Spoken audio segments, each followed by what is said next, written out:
नमामि दर्शकों, अगर आप IIT JAM 2027 देना चाहते हैं तो आप अभी से ही तैयारी शुरू करके इसे क्रैक कर सकते हैं। इसके लिए बस आपको एक सही रोड मैप की ज़रूरत है। आज हम उसी की बात करने वाले हैं। तो इसमें जो सबसे पहला स्टेप है वो है अपने एग्ज़ाम को समझना।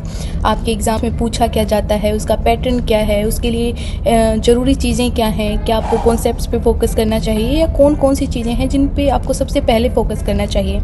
तो सबसे पहले अगर IIT JAM की हम बात करें तो IIT JAM एक नेशनल लेवल एंट्रेंस एग्ज़ाम है जो आपको IITs, आइजर, IISc और ऐसे बहुत सारे साइंस और रिसर्च ओरिएंटेड इंस्टीट्यूट्स में एडमिशन दिला सकता है। तो ये एक गेटवे है। अब बात करते हैं इसके पैटर्न की। तो इसमें 3 सेक्शंस होते हैं। ये 3 घंटे का एग्ज़ाम होता है। इसमें जो पहला सेक्शन होता है वो होता है MCQ और सेकंड होता है MSQ और थर्ड होता है NAT टाइप क्वेश्चंस। तो ये इसका पूरा पैटर्न है कि कैसे इसमें सवाल पूछे जाते हैं, किस तरह के सवाल पूछे जाते हैं। और उसके बाद अगर बात करें तो ये कॉन्सेप्ट बेस्ड एग्ज़ाम है। इसमें रोड लर्निंग काम नहीं आएगी। आपके कॉन्सेप्ट्स क्लियर होने चाहिए और आपके जो फंडामेंटल्स हैं वो स्ट्रॉन्ग होने चाहिए। और यहीं से हमारा सेकंड स्टेप आता है कि अगर आप ये क्रैक करना चाहते हो तो सबसे पहले अपने फंडामेंटल्स को स्ट्रॉन्ग करो और अपने कॉन्सेप्ट्स को क्लियर करो। जैसे कि अगर हम केमिस्ट्री की बात करें तो अगर आप IIT JAM देने की तैयारी में हैं तो सबसे पहले अगर फिजिकल केमिस्ट्री है तो उसके फंडामेंटल्स आपके स्ट्रॉन्ग होने चाहिए। ऑर्गेनिक के रिएक्शन मैकेनिज्म्स पे आपको ध्यान देना है। जो इनऑर्गेनिक केमिस्ट्री है उसके फंडामेंटल्स, उसके कॉन्सेप्ट्स आपको क्लियर करने हैं। तो ये सभी चीज़ें आपको पहले करनी हैं 4-5 महीने। तो पहले 4-5 महीने अपने बेसिक्स को स्ट्रॉन्ग करो, अपने कॉन्सेप्ट्स में क्लैरिटी लेकर आओ और उसके बाद जैसे ही आप कोई टॉपिक पढ़ते हैं उसको रिवाइज करते हैं और उसको समझते हैं, तुरंत उसके क्वेश्चंस लगा लीजिए। तो concepts plus practice is equal to progress. तो ये 2 इंपॉर्टेंट स्टेप हैं जो आपको शुरू में ही करने होते हैं। उसके बाद जो थर्ड और सबसे ज़्यादा ज़रूरी स्टेप है उसकी बात हम करें, उससे पहले मैं आपको एक बात बता दूं कि अगर आप IIT JAM 2027 के लिए सीरियस हैं और तैयारी कर रहे हैं और आप सेल्फ स्टडी से ज़्यादा इस चीज़ में सहज हैं कि आपको कोई गाइड कर दे, आपके लिए कोई स्ट्रेटजी पहले से बना कर दे, कोई अनुभवी और एक्सपीरियंस टीचर आपको गाइड करे और आपकी तैयारी को आसान कर दे, तो ये जानकारी आपके लिए है। तो फिजिक्स वाला कुछ IIT JAM के कोर्सेज लेकर आया है जिनके प्राइस ज़्यादा हाई नहीं है, क्योंकि पिछले जो साल रहे हैं उनके स्टूडेंट्स ने इतना अच्छा परफॉर्म किया है कि वो उसी खुशी में अपने बैचेस के प्राइस अफोर्डेबल ही रखते हैं। तो ये कुछ IIT JAM के कोर्सेज लेकर आए हैं जो हालांकि शुरू हो चुके हैं पर उनको ज़्यादा टाइम नहीं हुआ है। तो अगर आप अभी भी इनरोल करते हैं तो आप ज़्यादा लेट नहीं हैं। और अगर आप IIT JAM 2027 के लिए तैयारी करना चाहते हैं तो आप जल्दी से जल्दी इनरोल करके अपनी तैयारी को शुरू कर सकते हैं। तो अभी जिन कोर्सेज के बारे में मैं आपको बताने जा रही हूँ वो फिजिक्स, केमिस्ट्री, मैथ्स और बायोटेक्नोलॉजी के लिए अवेलेबल है।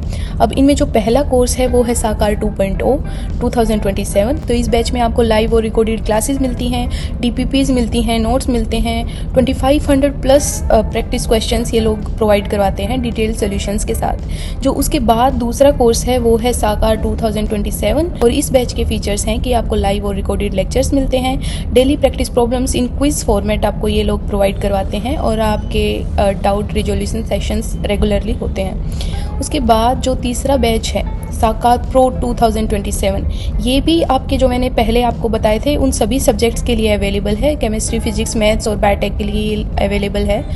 और इस बैच के फीचर्स हैं कि आपको IIT JAM PYQs की हार्ड कॉपी मिलती है, daily practice problems with detail solution और 30 plus practice test plus 10 plus full length mock test और एक्सक्लूसिव खजाना access with 500 plus video lectures. तो ये कुछ बैचेस हैं और ये इनके फीचर्स हैं जो अभी मैंने आपको बताए और इनके प्राइस आपको स्क्रीन पर दिख ही रहे होंगे। और इसके अतिरिक्त अगर आपको एक्स्ट्रा डिस्काउंट चाहिए तो आप मेरा कूपन कोड नेहा 250 लगा सकते हैं, उससे आपको एक्स्ट्रा डिस्काउंट मिल जाएगा। तो ये कुछ IIT JAM के बैचेस थे जो आपकी तैयारी में मदद कर सकते हैं, आपके सहायक हो सकते हैं। तो इन सब के बारे में बताना थोड़ा ज़रूरी था। तो अब बात करते हैं तीसरे स्टेप की जो बहुत इंपॉर्टेंट रोल प्ले करता है आपकी तैयारी में, आपके सिलेक्शन में और आपके IIT JAM 2027 की जर्नी में। तो ये स्टेप है PYQ सोल्व करना। PYQ सोल्व करना आपके लिए बहुत ज़्यादा महत्वपूर्ण है क्योंकि PYQ सोल्व करने से आपको पता लग जाता है कि एग्ज़ाम का लेवल क्या है, आपकी तैयारी का लेवल क्या है और किस तरह के सवाल आपसे पूछे जाएंगे। उसके बाद आपको ये पता लग जाता है कि कौन से टॉपिक टॉपिक ज़्यादा इंपॉर्टेंट हैं और कौन से टॉपिक्स ऐसे हैं जिनको आप अगर कम समय रहता है तो छोड़ सकते हैं। आपको वेटेज का पता लग जाता है कि कहाँ से बार बार और बहुत ज़्यादा सवाल पूछे जा रहे हैं। तो आपकी तैयारी के लिए ज़्यादा फ़ायदेमंद चीज़ ये है कि जहाँ से ज़्यादा सवाल पूछे जा रहे हैं उन टॉपिक्स को और उन कॉन्सेप्ट्स को आप अच्छे से स्ट्रॉन्ग कर लो और उनको अच्छे से समझ लो।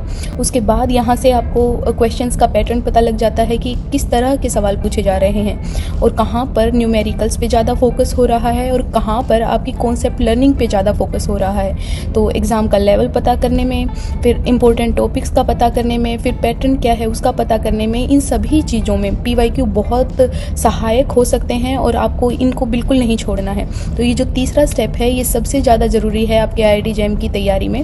उसके बाद बात करते हैं फोर्थ स्टेप की, वो है मॉक टेस्ट देना और उनका एनालिसिस करना। तो जब आपकी एक बार तैयारी रफ्तार पकड़ लेती है उसके बाद आपको हर हाल में मॉक टेस्ट लगाने हैं, आपको वीकली मॉक टेस्ट लगाने हैं, उनका एनालिसिस करना है।